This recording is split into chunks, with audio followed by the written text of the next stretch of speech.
బంగాళాఖాతంలో వరుసగా ఏర్పడుతున్న అల్పపీడనాలు వాయుగుండాలు రైతులకు దినదిన గండంగా మారింది. ఉత్తరాంధ్రలో వరి పంట ప్రధానమైన సేద్యంగా ఉన్న తరుణంలో విజయనగరం, పార్వతీపురం, మన్యం జిల్లాల్లో కురుస్తున్న భారీ వర్షాలు రైతులకు కంటి మీద కునుకు లేకుండా చేస్తున్నాయి. డిసెంబర్ మాసంలో పండిన వరి పంట పొలం నుంచి కళ్లంకి చేరుకుంది. అయితే ఏడాది కష్టం చేతికి అందుతుంది అన్న సమయంలో అకాల వర్షాలు వరి రైతులను అప్పుల ఊబిలోకి నెట్టేస్తున్నాయి.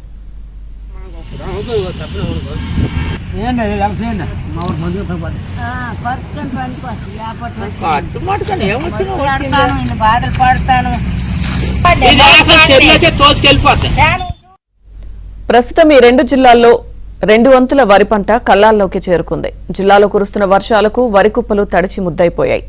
నోటికందే కూడు నేలపాలైనట్టేనని రైతన్నలు కలత చెందుతున్నారు. ఉత్తరాంధ్రలో ఒక్క వరి పంటే కాదు, వాణిజ్య పంటలైన పెసలు, మినుము పంటలకు కూడా అపార నష్టం ఏర్పడింది. కూరగాయల పంటలు కూడా కునారిల్లిపోయే పరిస్థితి ఏర్పడింది. ఇక ఎకరా పొలంకు వేలకు వేల రూపాయలు మదుపులు పెట్టి సాగు చేస్తే ప్రస్తుత పరిస్థితి చూసి రైతులు కన్నీటి పర్యంతమవుతున్నారు. 5 సంవత్సరాలు బట్టి వరిసేని వాళ్ళు ఇదే నా బంధు అంటాను, కౌకులు పడతాను, 15 మంది 20 మంది మదుపులు ఎట్టిడే కానీ ఏ రెండో ఆస్కారం లేదు. రెండో పంటకి వెళ్ళలేకపోతాను కూడా ఉన్నాం. అది ఎక్కడ ఎంత కష్టపడినా మా కష్టం ఏం తీర్చలేదు, దేవుడు తీర్చలేదు. ఇప్పుడు చేను మోస్తానం కానీ ఏమో చెప్పలేము. కళ్ళకి వెళ్ళినప్పుడు కానీ గింజలు పనికొస్తాయి అని నమ్మకం మాకు లేదు. నష్టం వస్తుంది, నష్టం కాక బోళ్ళు డబుల్ పని అయిపోతుందా, పెట్టుబడి వారం రోజులు పెట్టి వ్యవసాయంలో ఉడుకు తెలియడం, మరగడం, మొలకు వచ్చేసిందని మొలకు వచ్చి దీన్ని పైకి వస్తుందో రాదు.